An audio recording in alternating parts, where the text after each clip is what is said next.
on our national immunization schedule. But because of the rising numbers, the best way to prevent yellow fever or infections that are deadly to this nature and have no treatment is vaccination.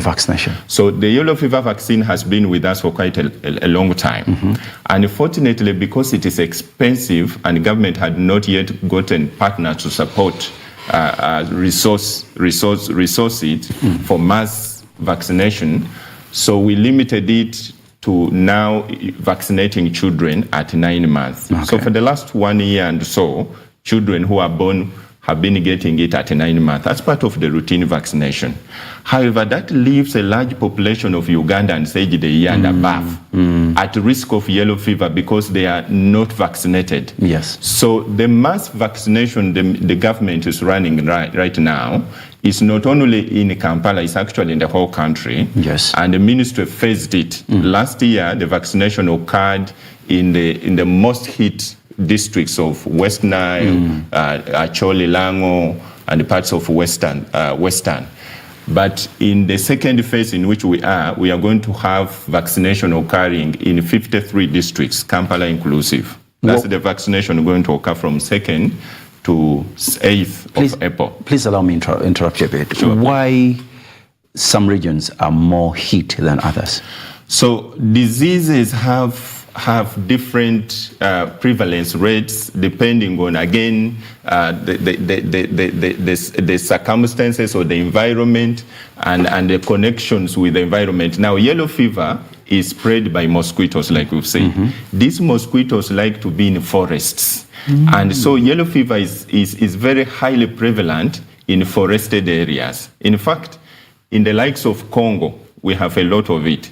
And so areas in West Nile are easy to easily get it through the Congo border because of the nearness, and that's Western Belt de Bundubujo. You see, even the first case was in Bundubujo, the first outbreak, because they're close at the other side. So it is easier for transmission to occur through people crossing the border. I was going to ask, is it the same case with the Amazons, the Brazils, and because they have huge forests? It should be, because that's the belt. That's the belt.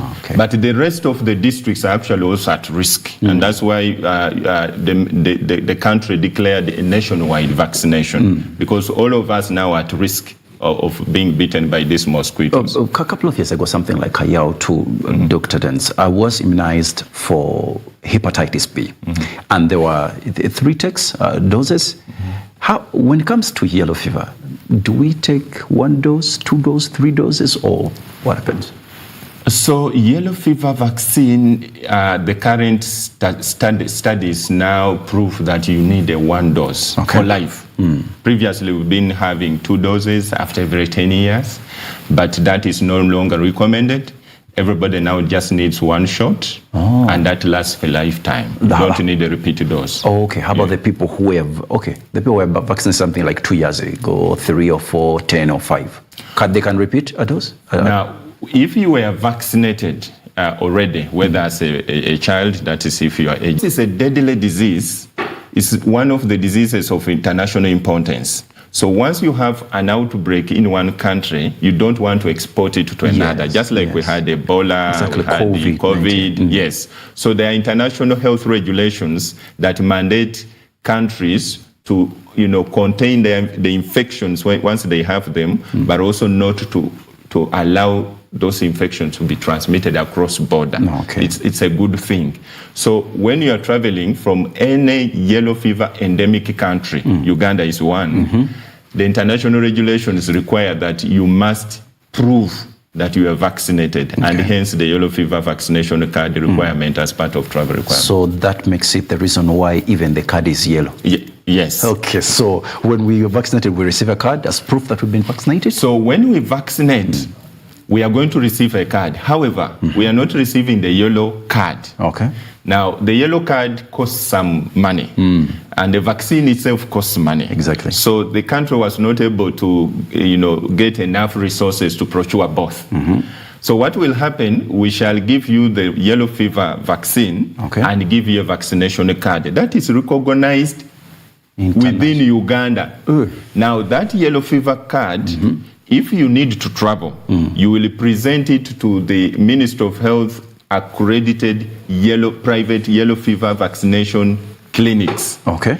And then they will give you a yellow fever card at a less cost. Oh, okay. In fact, we ministry is anticipating that card now should not cost any more than 10,000. Oh. 10,000. Okay. Because you don't need to go there to get a vaccine again. You only need the travel document, which will be the yellow fever vaccination card. So you will present this card we've given you. Should I believe that this is a direct from Ministry of Health, that it should not exceed 10,000, or we might get some places and they're like, if you don't have 20, if you don't have 30, you're not going to travel. So I know that Uganda is a liberalized economy. However, the most expensive part on the yellow fever vaccination has been the vaccine itself. So there should be no reason why a medical facility, sells a yellow fever card at higher than 10,000. There should be no reason. In other words, once you're done with the vaccination, like SCCA, Ministry of Health, what you do, go and process your. Don't wait when time to travel comes.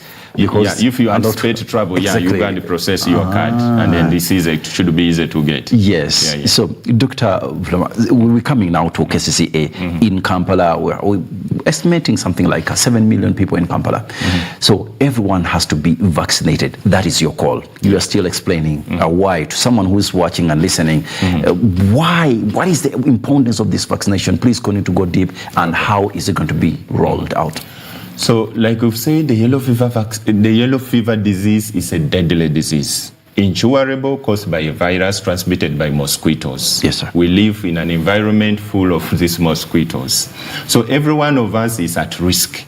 Once you're bitten by a mosquito that is infected by the virus, you get it. However, the most at-risk groups are people who have never been vaccinated, meaning you are not immune. You don't have the antibodies to fight off this infection once it comes into you.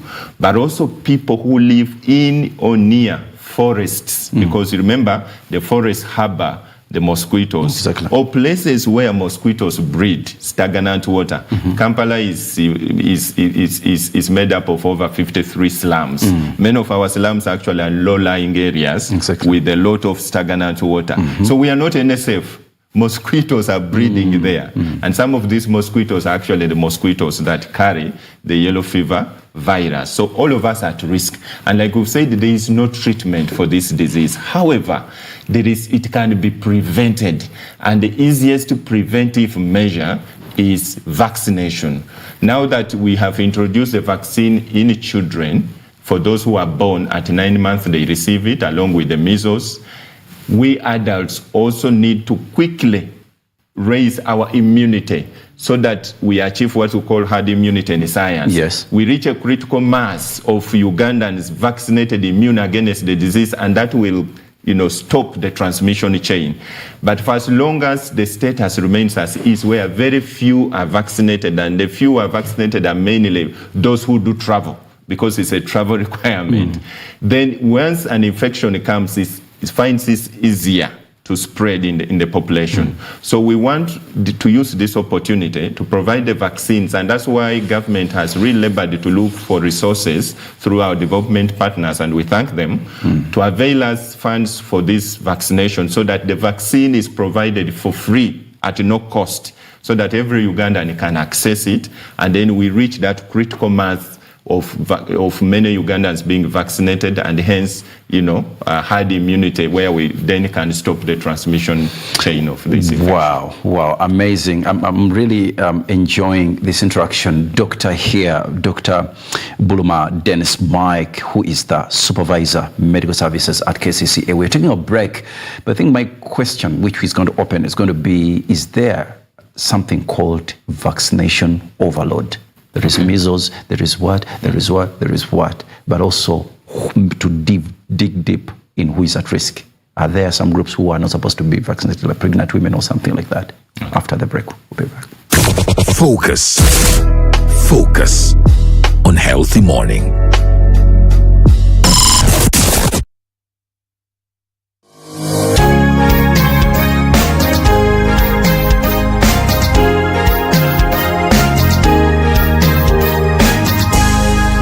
Bethany TV for Health. At Attention everyone, the Ministry of Health has planned to vaccinate all persons aged 1 year to 60 years old to protect them against yellow fever disease. The mass vaccination will take place in 53 districts in these regions: Kampala, Buganda, Teso, Ankole and Karamoja. Vaccination is free and available at all government health facilities and outreach posts in these regions. The vaccination campaign will take place from April 2nd to April 8th, 2024. The vaccine is safe, effective and free of charge and has been approved by World Health Organization and Ministry of Health. This message is from Ministry of Health with support from Gavi. UNICAF is offering $1 million worth of scholarships for you to study online at one of the leading providers of online quality higher education in Africa. Earn a British bachelor's or master's degree from one of UNICAF's partner universities, the University of East London, voted one of the best modern universities in the UK. Liverpool John Moores University, the 4th best university in the UK, according to the UniCompare Top 100 Universities rankings. The University of Suffolk, proudly boasting a 90% graduate employability rate. Apply now. Join over 60,000 students from 170 countries around the world looking to improve their lives and careers. For more information, please contact us on our WhatsApp at 771 976 750. Showing on Bethany TV, Nutrition Sport, transforming the way you eat and live. Join us as we explore the power of food and how it transmutes your life, guiding you towards a path of balanced nutrition and the state of being strong, active, and energetic. Witness incredible transformation as we showcase real people who have embraced nutrition sports principles and have achieved their health goals. Get ready to embark on this incredible journey with us as we unlock the secrets to optimal health, energy, and long life. Remember, it's time to nourish your body from within and live to the fullest. Nutrition Sport, Thursdays, 8 to 9 p.m. and repeat every Friday, 10 to 11 a.m. only on Bethany TV for health. The Higher Life, the era of the world revolution, with Apostle Dr. David Kunowa and Pastor Rita Bella Kunowa of Rivers of Life Assembly International, Boston, Massachusetts, USA. Streaming every Tuesday from 8 p.m. to 9 p.m. East African Standard Time with the incorruptible, incomparable, and revolutionizing life-transforming Word of God. Only on Bethany TV for health.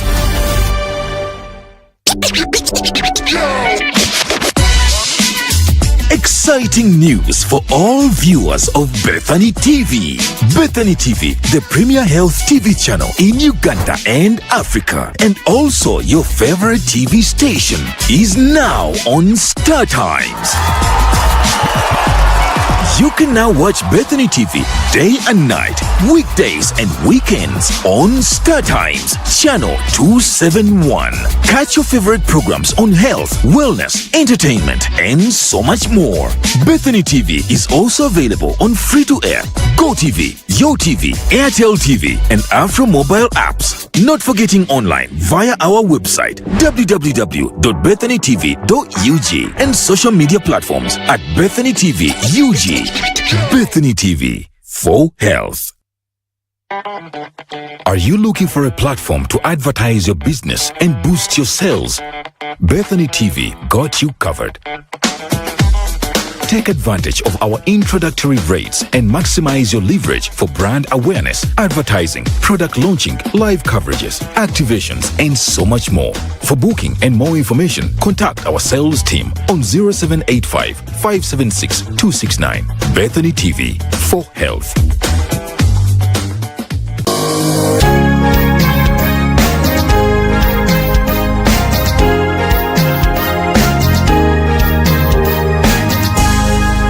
Bethany TV for health. Focus. Focus on healthy morning.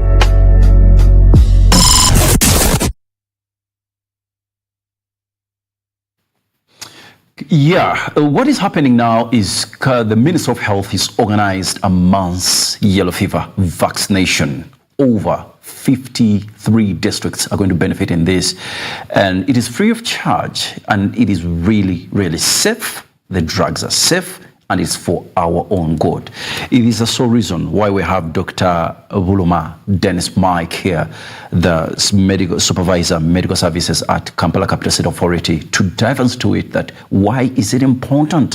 Why do we need this vaccination, this immunization of yellow fever? And that's why we are taking center stage into this. It is free of charge. Everyone you're called upon. Now, dates are from the 2nd of April to the 8th of April. Is going to be all over Kampala. You can come to Kampala Capital City Authority, but of course, Doctor will dive us into those major sports where we're going to be accessing these immunization that we may benefit and may live a safe life therein. Doctor, when we broke up, we're talking about is there vaccination overload?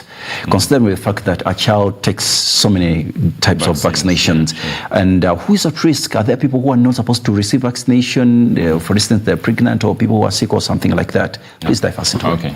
So generally, let me begin with this, the vaccine overload. The straight answer is no. Okay. Now, it stems with how vaccines work. And I usually like to explain it in this simple way. When we are born, we are not born with our bodies being able to recognize germs, every form of germ that causes disease. We are born with some form of immunity, innate immunity. We are born with it, but it's just able to protect us from, the few infections. However, as we grow, as we begin to grow, we begin to interact with several pathogens, several germs. These germs cause us disease. Remember, when the baby is in the womb is kind of a protected environment. But out here, it's not a protected environment. You interact with several things. There are germs, there are all sorts of germs in the community. So when you interact with these germs, the body is not yet aware of these germs. So what happens is, if this germ enters into your body, and the germ is very deadly or virulent in our terms, it multiplies very quickly and is very severe, then it makes you sick, because it doesn't live with the body enough time to form what we call antibodies. Antibodies will be like the army that protects your body against attack. So when an infection goes in, the body should send antibodies. They are a form of white blood cells that fight disease. So antibodies should be able to come out and fight. However, if your body has not yet interacted with this germ, the body will not have those specific antibodies. And antibodies are very specific. The antibody against malaria is not the antibody to fight yellow fever. It's not the antibody against HIV. It's not the antibody against dysentery, something like that. So each antibody is very specific. They're like army soldiers. So if you like, it's like having UPDF, but within UPDF, you have different sections. There's Marine, there's Air Force. Exactly. Those different units have different roles they play. And so is our body. So when you get attacked by a germ, the body will first sort itself and check, are there already antibodies against this particular germ, to send them to fight it. If they are not there, then the body will start the process to make them, the antibodies. However, if the infection is very severe, or the bacteria or germ that has attacked you reproduces very fast, it will not allow your body time to actually make those antibodies. Very soon you'll be down with the symptoms, and depending on how bad the situation is, you can actually die. So that's what happened for example, when we got COVID, our bodies were not exposed to COVID germ. So when we got the COVID, the body needed to first make antibodies against COVID to fight back. But the COVID germ was reproducing so fast that you didn't have time for your body to actually make antibodies and fight. It's like a thief attacking you in the house, and you didn't anticipate him coming. Now it's different if you anticipate a thief is going to come. You don't sleep the same way you would sleep when you don't know he will come. And the level of damage he does to you when you are ready is different from the level of damage he does when you are not ready.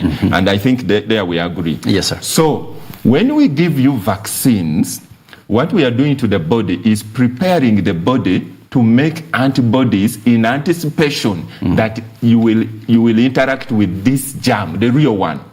You understand? Yes. So by the time the real germ gets into your body, it will find your body ready with antibodies to fight back. So you don't lose any time, and hence the infection will not actually be severe. Even if you get attacked, you will not need hospitalization or you will not die. The opposite is true for the other one who didn't get the vaccine, because his body first needs time to mobilize the antibodies, which time the disease-causing agent will not give you. Okay. Yeah. Who doesn't need a vaccine? Who's so much at risk? Who doesn't need? Maybe just to complete a little bit on the vaccine overdose. So every vaccine we give you gives you a different form of a UPDF unit. Okay? Different form of resistance. A Marine, a Air Force, you know? You understand? So if I give you a yellow fever vaccine, I've given you protection against yellow fever. If I give you a vaccine against rotavirus, which causes diarrhea in children, it is specific for rotavirus. So there is nothing like overdose. Overload. Fantastic. Yeah, that's true.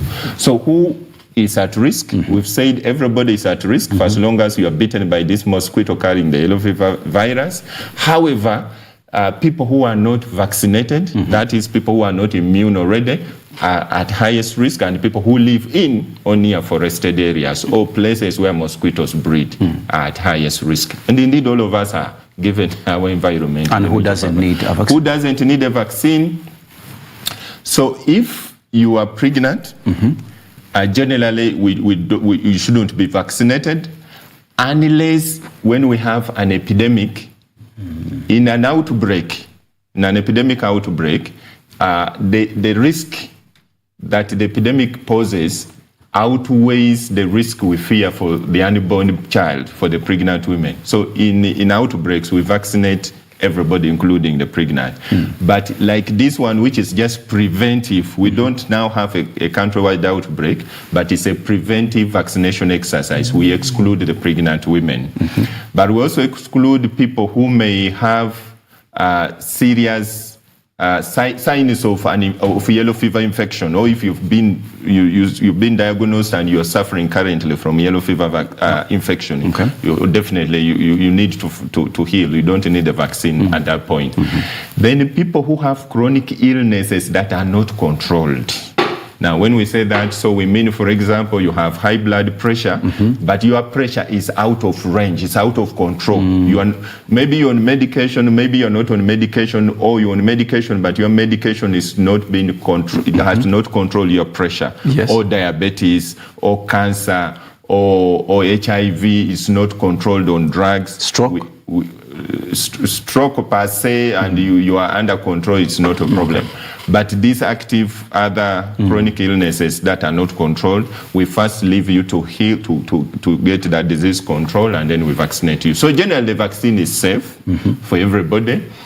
We have said it is 1 year to 60 years. Everybody needs it, but we do not have enough doses for everybody, and that's why we've limited it to that age. Doctor, to every disease, one of the easiest ways of combating disease is preventives or preventive ways. Are there ways we can prevent this yellow fever kind of thing? Yeah, sure. So the biggest public health breakthrough preventive measure for yellow fever is actually mass vaccination. Okay.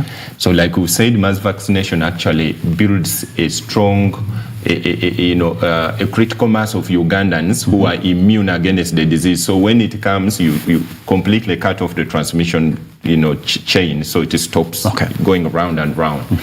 The other is, now that we've said it is transmitted by a mosquito bite, so all measures that are aimed at controlling mosquito breeding and mosquitoes biting a human being are preventive. For example, if we are looking at eliminating mosquitoes from our environment, you're actually preventing yellow fever. For example, around our homes, let's keep the grass low, clear the bushes, remove all breeding sites, stagnant water, clear and make sure that there is no stagnant water, broken bottles and pots, which usually harbor water when it rains, stagnant water, and mosquitoes breed there.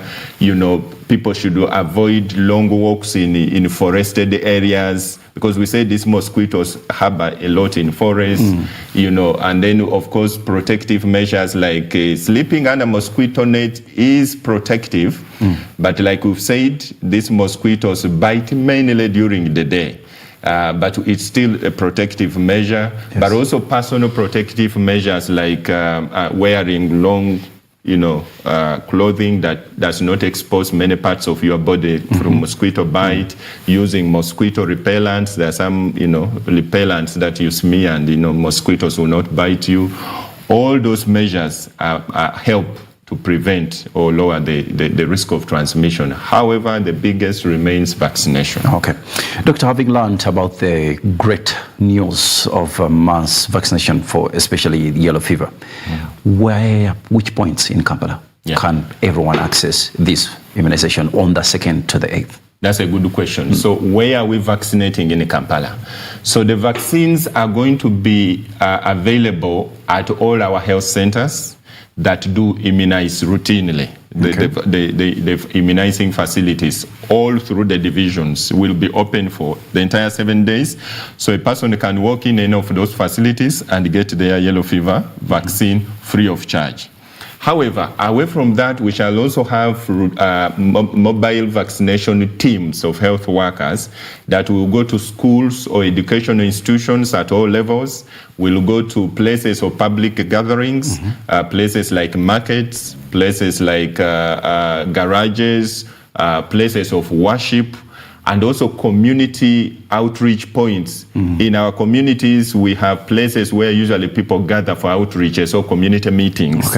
Those points, we shall also use them as vaccination points for the people who are out of education institutions. So we have provided many options. There is really no reason why a Ugandan would stay home and miss this opportunity. So if you are not able to go to the health facility to be vaccinated at any time of your choice, any day of your choice, among the 70 days we provided from 2nd to 8th of April, you can go to your community outreach point. We will make local announcements within there, which point that is and which day the team will be there. And then all church or these other marketplaces. So if you work in a market, we shall find you there. So generally, because many of our population, Uganda is largely young population driven. Many of our people are in schools. Yes. We have dedicated the first 4 days of the campaign. That is from 2nd, 3rd, 4th, and 5th to educational institutions. So we shall be doing outreaches to educational institutions. We shall send teams of health workers with the vaccine to vaccinate the children and as well as the staff in those education institutions who fall in that age category 1 year to 60 years. Then the last days of the campaign will be now for outreaches in the community. Yeah, Doctor, normally our people, they have people they trust. These are the cultural leaders. These are religious leaders. These are all those people we live with. Has KCCA partnered with these people, especially Buganda Kingdom, Busoga Kingdom? You go to Busia, when you go to Toro, when you go to those people. Yeah, that's very important, yes. So we are doing what we call social mobilization. We are touching base with every key stakeholder, a gatekeeper in the community, including religious leaders, cultural leaders, and other key opinion leaders in the community. We've engaged them, and we are calling upon everybody to support this cause because yellow fever actually kills, and yet we can prevent it. We have no cure for it. So we have engaged them, and in fact, as I speak now, announcements are going on in the churches, places of worship, to ensure that all worshippers, mosques, all worshippers and within our mosques, people get the information. But we're also engaging through other means. We are doing radio. I've had here, for example, Bethany playing a Minister of Health advert. All these are being aired on TV, on radio, or several radio media platforms. We're also doing a lot of social media engagements. We are doing there are these local audio towers within the local We've engaged them in the markets, in taxi parks, We're also using LOCs to mobilize, house to house.